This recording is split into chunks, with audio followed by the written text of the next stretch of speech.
Welcome back, everyone, to the deep dive. You know how much we love diving into really impactful stories, and today we have a truly dramatic one. Oh yeah, definitely dramatic. And powerful too. For sure. So we're looking at 2 Kings chapter 2. We're going to be jumping into the world of prophets and some really significant events. Absolutely. This chapter wraps up the prophet Elijah's time on earth, his ministry. Right, and it sets the stage for Elisha, his successor.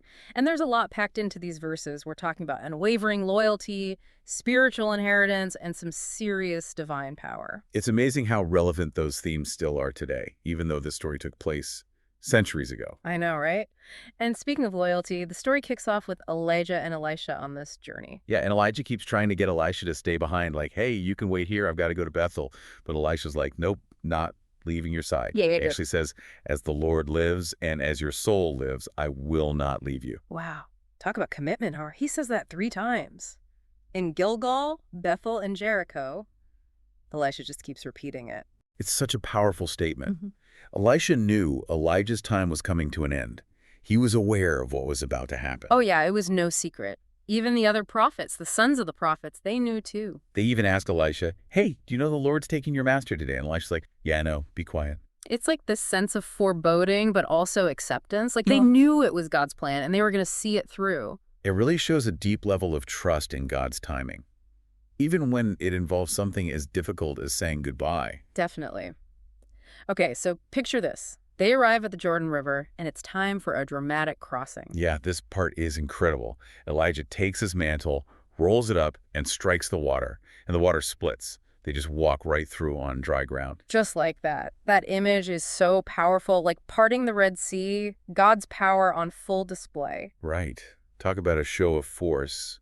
And right there at that transition point, Elijah turns to Elisha and says, what do you want before I'm taken from you? That's a pivotal moment. And Elisha's request, a double portion of Elijah's spirit. Now, this wasn't about wanting more power for himself. Exactly. It's about inheritance. Like in those days, the firstborn son got a double portion of the inheritance. It signified leadership, responsibility. So Elisha is saying, I want to carry on your legacy. I want to be equipped to lead the way you did. It's a bold ask. It really is. Hmm. And Elijah's response, it's a hard thing you've asked.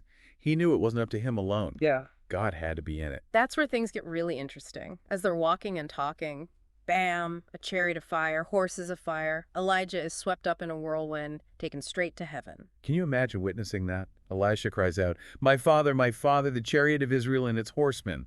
It's a cry of grief, but also recognition. Like Elijah was a powerful protector. And in that moment, Elijah's mantle falls to the ground. Elisha picks it up. That mantle represents so much, the passing of the torch, the transfer of authority. Right. And Elisha goes back to the Jordan River, strikes the water with that mantle, and then boom, the water parts again, just like it did for Elijah. It's confirmation. God's power is now working through Elisha. The sons of the prophets see this, and they know. The spirit of Elijah rests on Elisha, they say. It's the start of Elisha's own ministry. And it starts with a problem. The people of Jericho have bad water. It's causing all kinds of issues. Making the land barren, can't imagine that was good. But Elisha, using the authority he's been given, he heals the water with salt. He says, this is what the Lord says, I have healed this water. Such a practical demonstration of God's power working through him. It's not just about spectacle, it's about meeting people's needs, showing God's care. Definitely. But then there's this incident with some young guys near Bethel. They mock Elisha, make fun of him, and Elisha curses them in the name of the Lord. Then 2 bears come out of the woods. In Malwood's 42 of them. Yeah, that part's always been a bit difficult to grapple with. We don't always see divine judgment in such a swift and severe way. True, but it makes you think, doesn't it, about how we treat those who represent God's authority. It's a reminder that disrespect has consequences. No matter what, this story in 2 Kings chapter 2 has so much to teach us about faith and following God. So much we can apply to our lives today. I completely agree.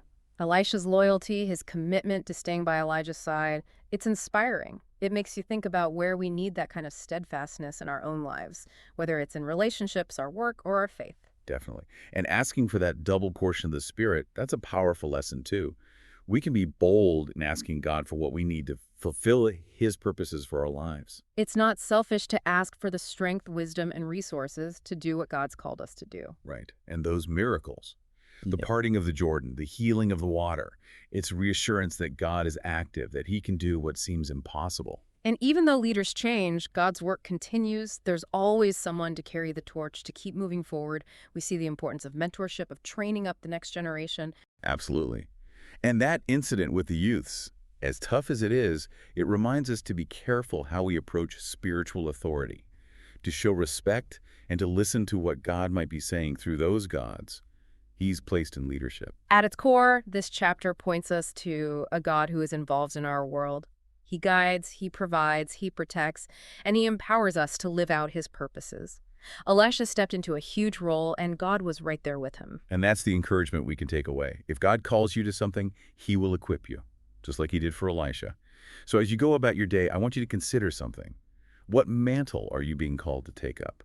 What responsibility is God placing on your shoulders? What do you need to ask for? Where do you need to be more loyal? Where can you step up and mentor someone else? These are questions worth wrestling with. Thanks for joining us on the deep dive. We'll see you next time. See you then.